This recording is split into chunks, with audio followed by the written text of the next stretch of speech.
का जीवन चुनौती भरा होता है, चुनौतीपूर्ण होता है। इस संसार में सबसे जोखिम भरा काम अगर कोई है तो है परमेश्वर की सेवा करना, क्योंकि काम करने वाला जो व्यक्ति है वो 8 घंटा 12 घंटा ड्यूटी करके वो अपने घर आकर सो सकता है, लेकिन एक पास्टर के लिए अपने परिवार को छोड़कर दूसरे के हित के लिए नींद चैन सुकून सब मारकर सेवा करना एक बहुत बड़ा जिम्मेदारी है। और उस काम के लिए उसे किसी प्रकार का वेतन या सैलरी नहीं मिलता, लेकिन वो सेवा समझकर क्या करता है, इस काम को करता है। तो देखा जाए एक सेवक का लाइफ बहुत चुनौती भरा है। कई बार प्रभु के दास लोग खाना खाते रहते हैं, बीच में उनको खाना का टेबल में खाना छोड़कर जाना पड़ता है। कई बार वो थक कर आकर सोए रहते हैं, अचानक फोन आ जाता है, उसको छोड़कर अपनी नींद को जाना पड़ता है।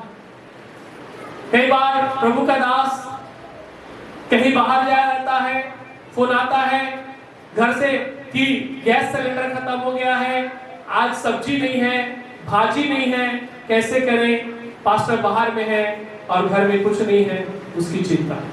कहीं ना कहीं परमेश्वर की सेवकाई जो आज हम कर रहे हैं ये आसान बात नहीं है, लेकिन जितने लोगों ने बाइबल में ईमानदारी से प्रभु की सेवा की, जोखिम उठाकर सेवा की, चुनौतियों को अपनाकर सेवा की, परमेश्वर ने उन्हें कभी भी नकारा नहीं है, परमेश्वर ने भी कभी भी छोड़ा नहीं है।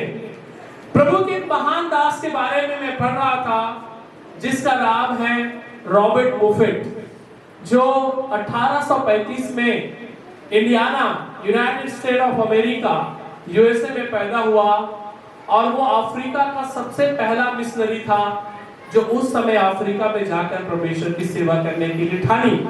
और उसी के जीवन को देखकर डेविड लिविंगस्टन जो था वो दूसरा मिशनरी था और वो जाकर परमेश्वर की सेवा किया। रॉबर्ट बुफेट बताते हैं जब वो पहली बार अफ्रीका परमेश्वर की सेवकाई करने गए, उस समय एरोप्लेन नहीं चलता था, लोग जो है पानी जहाज से आया जाया करते थे। कई जहाज को उनको बदलना पड़ता था क्योंकि अमेरिका और अफ्रीका अलग अलग कॉन्टिनेंट है, बहुत दूरी है दोनों के बीच में और दोनों देशों में काफी डिस्टेंस है। तो काफी लंबा यात्रा के बाद, बड़ी परित्याग परिश्रम के बाद रॉबर्ट बुफेट अपने डायरी में लिखते हैं कि कई बार मेरे जहाज को आंधियों ने ढकेला, कई बार मैं जहाज से गिरा भी, लेकिन मछुआरों ने मुझे क्या किया, बचाया। जैसे तैसे मैं अफ्रीका पहुंचा। अफ्रीका में इनको भाषा पता नहीं था, वहां के लोग अफ्रीकन भाषा बोलते हैं और इनको केवल इंग्लिश आता है। भाषा के कारण भी कई बार उन्हें काफी चुनौतियों का सामना करना पड़ा। कई बार जंगली जानवर, क्योंकि अफ्रीका वाइल्ड एनिमल्स के नाम से बहुत फेमस है, दुनिया में सबसे ज्यादा जंगली जानवर आपको अफ्रीका में मिलेगा। पूरे दूसरे कॉन्टिनेंट से छोड़कर सारे प्रकार के जंगली जानवर आपको अफ्रीका में मिलेगा। उनका बड़ा बड़ा हाथी का झुंड मिलेगा, बड़ा बड़ा टाइगर्स का झुंड मिलेगा, है ना। तो वो अपने डायरी में लिखते हैं कि कई बार मेरी सामना जिंदा शेर से, बाघ से, लोमड़ियों से, बहुत सारे जंगली जानवरों से हुआ। और 1905 में उनका देहांत हुआ। एक लंबा साल उसने अपने अफ्रीका में अपने जीवन को दिया। और वो लिखते हैं अपने डायरी में, जब समय मिलता वो डायरी में अपने अनुभव को लिखते थे। और उसने लिखा कि एक पास्टर होना, एक सेवक होना दुनिया का सबसे बड़ा सौभाग्य है, इसलिए क्योंकि वो दूसरों के लिए अपने जीवन को क्या कर देते हैं, दे देते हैं दूसरों को बचाने के लिए। एक व्यक्ति में कई सारे व्यक्तियों को वो देखता है, एक व्यक्तियों में कई सारे व्यक्तियों को देखता है। वो अकेला है, लेकिन जब वो सेवा के लिए निकलता है तो वो देखता है कि मैं अकेला नहीं हूं, मेरे साथ बहुत सारी आत्माएं हैं जो मुझे पुकार कर कह रहे हैं मेरे पास आओ, मुझे प्रभु का वचन सुनाओ, मैं अंधकार में हूं, मैं अंधेरे से जकड़ा हुआ हूं। और रॉबर्ट बुफेट प्रभु के दास मरने से पहले कहते हैं कि अफ्रीका में मैं बहुत सारे चुनौतियों से घिरा रहा, लेकिन परमेश्वर ने मुझे वहां कई सारी आत्माओं को बचाने का मुझे अवसर दिया। मेरे प्रियो, ये कहना कितना आसान है। पास्टर्स लोगों के पास पैसे की कोई कमी नहीं है, लेकिन काश हम उनके संघर्ष को एक बार झांक पाते कि कितना संघर्ष से वो सेवा करते हैं। कई बार विश्वासियों से भी उसे हार मिलता है जब वो विश्वासी बात नहीं मानते, जब वो अपनी मनमानी करते हैं, जब वो अपनी मर्जी से जीते हैं। कई बार विश्वासियों के द्वारा भी पास्टर को जो है हार का सामना करना पड़ता है। बाइबल कहता है अपने अगुओं के क्या रहो, अधीन रहो। लेकिन एक सबसे बड़ा समस्या ये है कि लोग आज अधीनता में रहना नहीं चाहते हैं, सब अपनी मनमानी और अपना मनमर्जी करना चाहते हैं। लेकिन बाइबल इस बात की गवाह है कि वही व्यक्ति बढ़ा है, वही व्यक्ति सफल हुआ है जिसने अपने अगुवे का, अपने पास्टर का, अपने अगुवे का अधीन होकर अपने जीवन को जिया है। हालेलुया, प्रेज द लॉर्ड, आमीन। आज हर कोई आजाद होना चाहता है, आज हर कोई अपने मन से अपने जीवन को जीना चाहता है, चाहे वो संसार की बातें हो या मसीहों की बातें हो। लेकिन मेरे प्रियो, मैं यहाँ एक व्यक्ति के बारे में आपको परिचय कराना चाहता हूँ जिसका नाम पौलुस है, जिसने अपने जीवन में बहुत दुख उठाकर सेवा किया और खुदा का धन्यवाद कि उसको कोई व्यक्ति ने उसका साथ नहीं छोड़ा। मुझे प्रभु की दया से बहुत अच्छे लोग मेरे चर्च में मुझे मिला है, अच्छे लोग हैं हमारे चर्च में, बहुत सारे लोग मेरी बातों को मानते हैं, मुझे अच्छा लगता है। लेकिन कुछ लोग जो बातों को नहीं मानते, मुझे उसके लिए दुखी होता है, अफसोस होता है। क्यों? क्योंकि आप जब एक पास्टर का बात नहीं मान रहे हैं तो आप परमेश्वर के अधीन में तो बिल्कुल नहीं होंगे। हम क्या बोलते हैं? परमेश्वर मेरे साथ है। परमेश्वर कैसे आपके साथ रहे?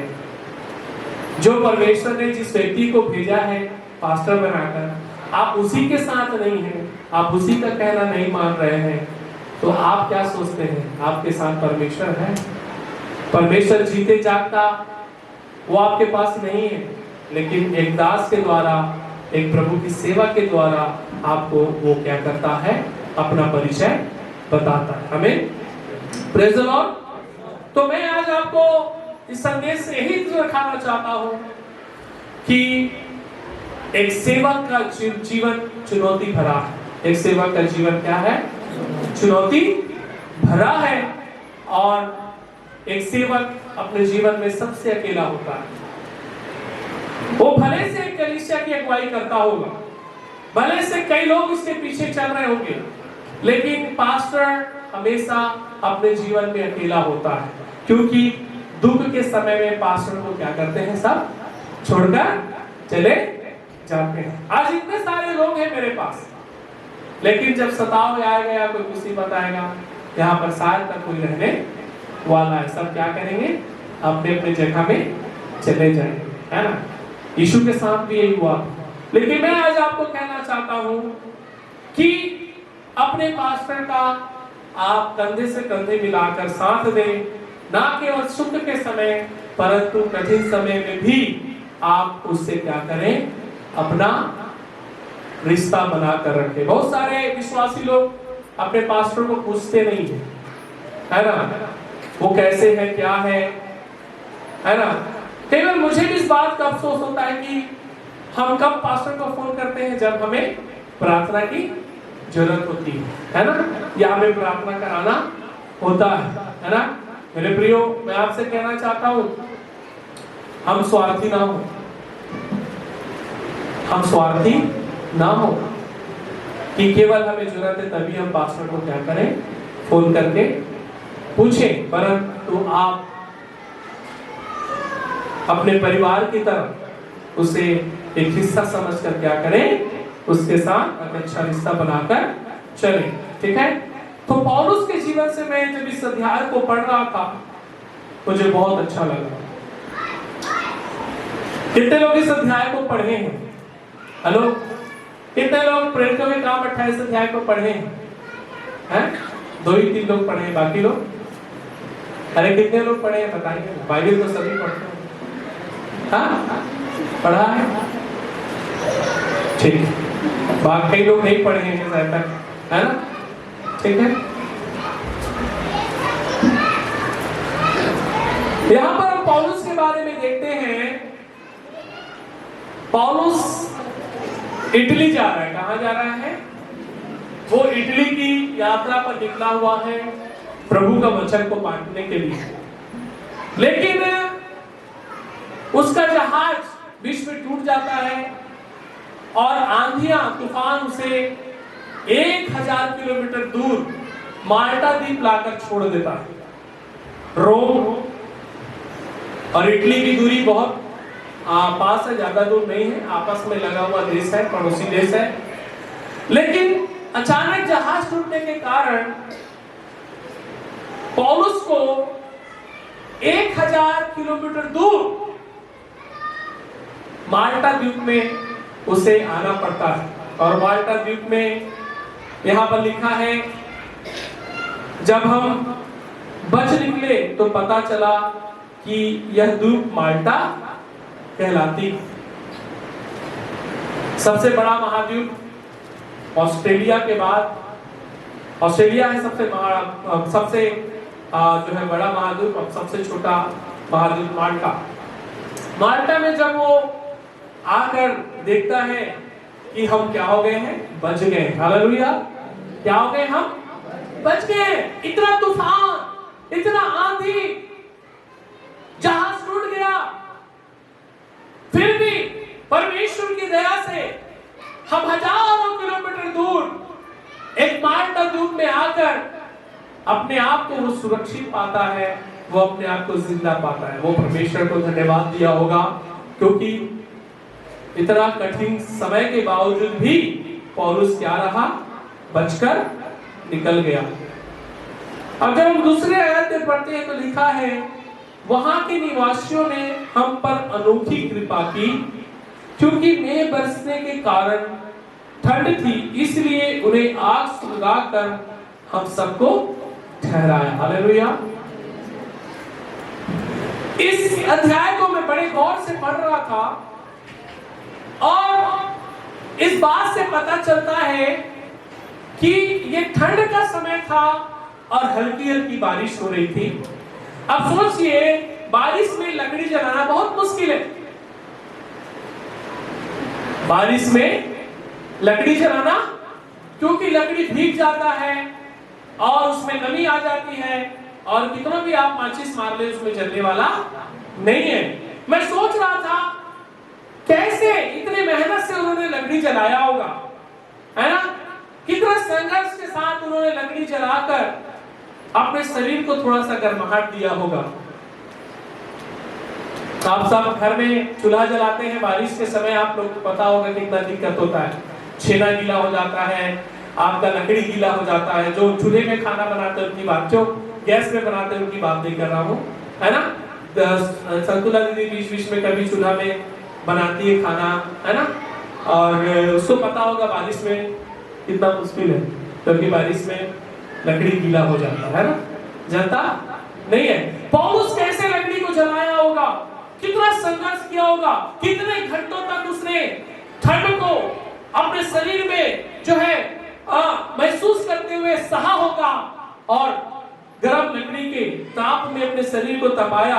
और जब तीसरा वचन पढ़ते लिखा है, जब पौलुस ने लकड़ियों का गट्ठा बटोर कर आग पर रखा तो एक सांप आंच पाकर निकला और उसके हाथ से क्या हो गया, लिपट गया। लिखता है पौलुस जिस लकड़ी को बटोर रहा था, जिस लकड़ी को वो आग में डाला, उसको पता नहीं था कि उस लकड़ी में क्या है, सांप है, और सांप ने उसे डस लिया। और बाइबल बताती है यहाँ पर, जब उन निवासियों ने सांप को उसके हाथ में लपटे हुए देखा तो आपस में कहा, सचमुच यह मनुष्य हत्यारा है, यद्यपि समुद्र से बच गया तो भी न्याय ने जीवित रहने न दिया। और आगे बढ़ते तो लिखता है, वहां लोग ये अपेक्षा कर रहे थे कि पौलुस अब क्या हो जाएगा, मर जाएगा। पौलुस क्या हो जाएगा, मर जाएगा, क्योंकि सांप ने उसे काट लिया था। लोग इंतजार कर रहे थे पौलुस के मरने का। वो लोग ये आस में थे कि पौलुस क्या हो जाएगा, मर जाएगा। लेकिन आगे वचन में बड़ी ही इंटरेस्टिंग बातों को लिखता है कि पौलुस उनके आशा को आशाहीन में बदल दिया और वो जीवित पाया गया। हालेलुया। पौलुस क्या था, जीवित था। पौलुस क्या था, जीवित था। जहाज से, ठंड से, बारिश से बच गया, यहाँ तक कि परमेश्वर ने उसे सांप से भी बचाया। मैं ऐसा सोचता हूँ उसके ऊपर परमेश्वर का हाथ था, इसलिए वो बच गया। आमीन, प्रेज़ द लॉर्ड। अभी के संदर्भ में समझते हैं कि जितने भी सेवक लोग जो आज सेवा कर रहे हैं पौलुस की तरह, और हम सांप को कह सकते हैं अभी का सताव परिस्थिति जो ठीक नहीं है। कहीं न कहीं आज कलीसिया को, पास्टर्स को डस रहे हैं। लेकिन मैं इस घटना से इस माहौल को जोड़ना चाहता हूँ। याद रखिए, परमेश्वर का हाथ आपके ऊपर है। वो शत्रुओं के आशा को निराशा में बदलेगा, उनकी आशाओं को तोड़ेगा प्रभु यीशु के नाम से। हालेलुया, आमीन। वो सब के ऊपर नियंत्रण करने वाला परमेश्वर है। सब चीज पर उसका अधिकार है। जिसके ऊपर परमेश्वर का हाथ है मेरे प्रियो, उसको कोई भी शक्ति, कोई भी ताकत उसे निराश नहीं कर सकती, उसे तोड़ नहीं सकती मेरे प्रियो। हालेलुया, आमीन, हालेलुया। आज संसार की बातें, संसार की चीजें हमें डस रही है, हमें निराश करने की कोशिश कर रही है, हमें कमजोर बनाने की कोशिश कर रही है। लेकिन पौलुस वहां उनकी आशाओं को पानी में बदल दिया, उनकी आशाओं को निराशा में बदल दिया। मुझे ये बात अच्छी लगती है मेरे प्रियो, हमारे पास भी वही परमेश्वर है जो पौलुस के साथ था। हालेलुया, आमीन, प्रेज़ द लॉर्ड। हमें कितनों भी अंधेरे सायों में होकर जाना पड़ेगा तो भी हमें परमेश्वर उन परिस्थितियों में संभाल के रखेगा। Hallelujah, praise the Lord, hallelujah, आमीन। जब हम 5वां वचन पढ़ते हैं, लिखा है, तब उसने सांप को आग में झटक दिया और उसे कुछ हानि ना पहुंची। हालेलुया। किस में झटक दिया, आग में झटक दिया। हालेलुया, आमीन। किस में झटक दिया, हेलो, किस में झटक दिया? बाइबल के हिसाब से आग क्या है, परमेश्वर की सामर्थ है। किस क्या चीज है आग, क्या चीज को दर्शाता है बाइबल के हिसाब से? पवित्र आत्मा है, वो सामर्थ है। मैं ऐसा सोचता हूं, शत्रु जो हमारे ऊपर आज हावी हो रहे हैं, शत्रु जो हमें नाश करना चाहते हैं, हम उसे प्रार्थना के द्वारा हम उसे आग में झोंक रहे हैं। हालेलुया। कहां पर हम झोंक रहे हैं, आग में उसे झोंक रहे हैं। उन्हें पता नहीं है कि वो किससे पंगा ले रहे हैं। हो सकता है हमारे पास कोई हथियार नहीं है, हमारे पास लड़ने के लिए कोई ताकत नहीं है, लेकिन हमारा ताकत हमारा परमेश्वर है। हालेलुया, प्रेज़ द लॉर्ड, आमीन, हालेलुया। परमेश्वर का उद्देश्य अगर आपके जीवन में, मेरे जीवन में है, तो निश्चय कोई भी समस्या आपके जीवन में, मेरे जीवन में आएगी तो भी वो हमें नाश नहीं कर पाएगी, क्योंकि प्रभु का उद्देश्य अभी पूरा नहीं हुआ है। आमीन, प्रेज़ द लॉर्ड, हालेलुया। चुनौतियों में, परिस्थितियां कितने भी विपरीत हो, हमें हार नहीं मानना चाहिए। Praise the Lord, hallelujah. इससे अच्छा तो मेरा आवाज ही ठीक है। हालेलुया। चुनौतियां कितनों भी भारी हो, बाइबल हमें सिखाती है, प्रभु के दास हमें सिखाते हैं, इस वचन में हमें सिखाते हैं कि हमें मजबूती से प्रभु में बने रहने की आवश्यकता है। आमीन, प्रेज़ द लॉर्ड। जब लोग पौलुस की निंदा कर रहे थे, जब लोग पौलुस को कह रहे थे ये कोई हत्यारा है, है ना, उस पर लांछन लगा रहे थे, उस पर हंस रहे थे, है ना, उसको मरने का इंतजार कर रहे थे, उसके नाश होने का इंतजार कर रहे थे, उनकी सारी आशा को परमेश्वर ने क्या कर दिया? हाँ, क्या कर दिया? उसे नाश कर दिया मेरे प्रिय। हालेलुया, आमीन। आज आपकी प्रार्थना से शत्रुओं का जो भी आशा आपके ऊपर है वो प्रभु यीशु के नाम से टूटने पाए, यीशु के नाम से उस पर हम जय पाएंगे।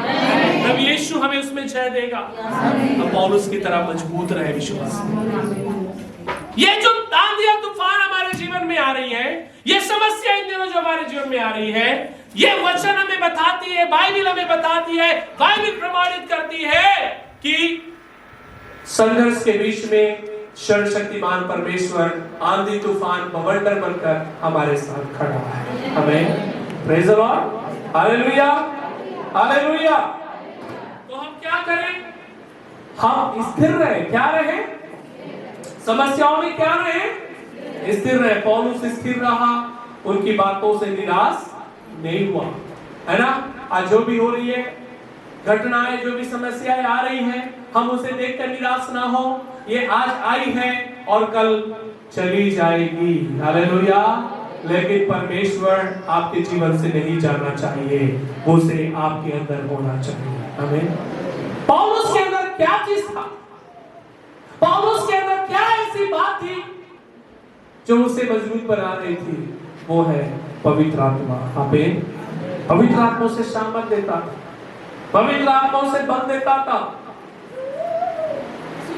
छठवां वचन कहता है, परंतु वे बाट जोते थे कि वह सूझ जाएगा, वह एकाएक गिर के मर जाएगा। क्या सोच रहे थे लोग? हाँ, पौलुस क्या हो जाएगा? उसके जहर से, सांप के काटने के जहर से क्या हो जाएगा? मर जाएगा। पौलुस के बारे में कौन सोच रहा है? ये व्यक्ति लोग सोच रहे हैं। माल्टा द्वीप में जो लोग खड़े हुए हैं, जो वहां पर बैठे हुए हैं, जो उसका मजाक उड़ा रहे हैं, और क्या चीज का इंतजार कर रहे हैं? मरने का इंतजार कर रहे हैं। लेकिन इनका आशा उल्टा हो गया। उनका आशा क्या हो गया? उल्टा हो गया। क्या लिखा है ना, वो मर जाए, परंतु जब वे बहुत देर तक देखते रहे और देख के उसका कुछ भी नहीं बिगड़ा, तो वो अपना विचार बदल कर कहे, यह तो कोई देवता है। हालेलुया, प्रेज़ द लॉर्ड, आमीन, हालेलुया, आमीन।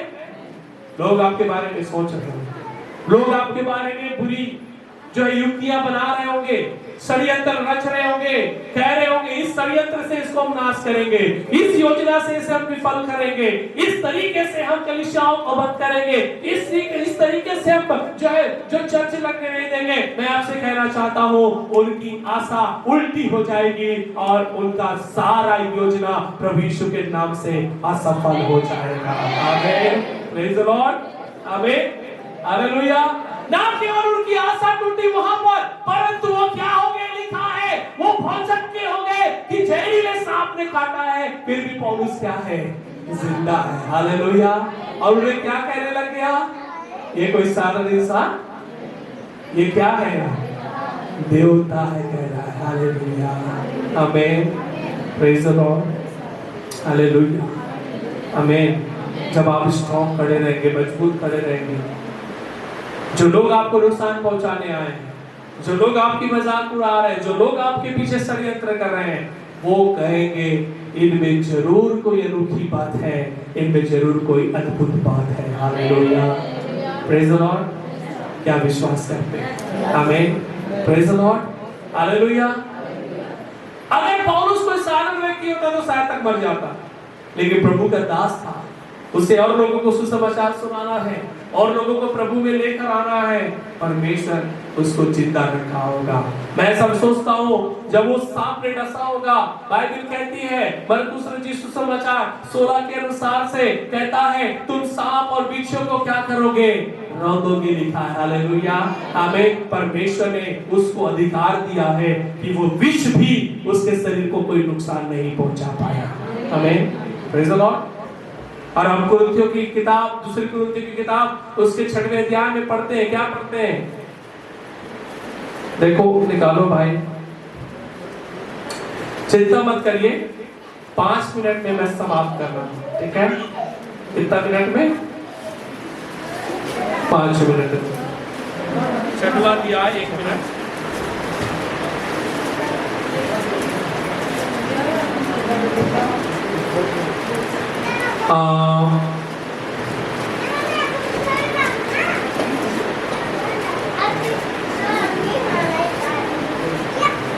आप 4 से पढ़ना।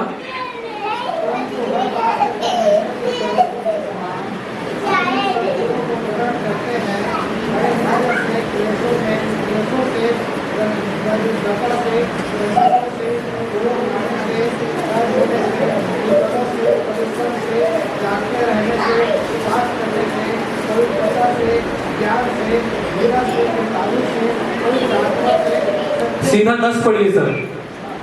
करने वाले के समान है, परंतु सर्वदा आनंद करते हैं, कंगालों के समान है, परंतु बहुतों को धन्यवाद बना देते हैं। ऐसे है जैसे हमारे पास सब कुछ रहते हैं। हालेलुया, बहुत अच्छा लगता है 10वां वचन। शोक करने वालों के समान हैं, परंतु सर्वदा आनंद करते हैं, कंगालों के समान हैं, परंतु बहुतों को धनवान बना देते हैं। ऐसे हैं जैसे हमारे पास कुछ नहीं है तो भी सब कुछ रखते हैं। हालेलुया, आमीन, प्रेज द लॉर्ड, आमीन। परमेश्वर के दासों का सामर्थ, परमेश्वर के लोगों का सामर्थ के बारे में बताया है। क्लेश में है, मुसीबत में है, पीड़ा में है, संघर्ष में है, दरिद्रताई में है, लेकिन फिर भी उनके कारण लोग आनंदित हैं। आमीन, प्रेज द लॉर्ड। लोग आपके कारण आनंदित होंगे। लोग आपके कारण जो आपको कमजोर समझ रहे हैं, जो आपको बलहीन समझ रहे हैं, उनके लिए परमेश्वर, उनके बीच में आपको एक जीवित गवाही के रूप में परमेश्वर आपको खड़ा करना चाहता है। आमीन, प्रेज द लॉर्ड, आमीन। इसीलिए कहता है 11वां वचन में, हे कुरिन्थियों, हमने खुलकर तुमसे बातें की, हमारा हृदय तुम्हारी ओर खुला है, तुम्हारे लिए हमारे मन में कोई संकोच नहीं, पर तुम्हारे ही मनों में क्या है? संकोच। हालेलुया, आमीन। पौलुस कह रहा है मेरे मन में कोई संकोच नहीं है, लेकिन जो भी संकोच है वो विश्वासियों के अंदर है, कह रहा है। पर अपने बच्चे जानकर तुमसे कहता हूं कि तुम भी उसके बदले में अपना हृदय क्या कर दो? खोल दो। आमीन, प्रेज द लॉर्ड। जो आपसे बुरा व्यवहार कर रहे हैं, आप उनसे ऐसा व्यवहार ना करें, आप उनके साथ अच्छा ही व्यवहार करें, है ना? वो आपके प्रेम को समझे, आपके अंदर जो परमेश्वर का प्रेम छुपा हुआ है उसको वो समझ नहीं पाए। आमीन। प्रभु इस छोटे से मनन से आप सबको आशीष दे।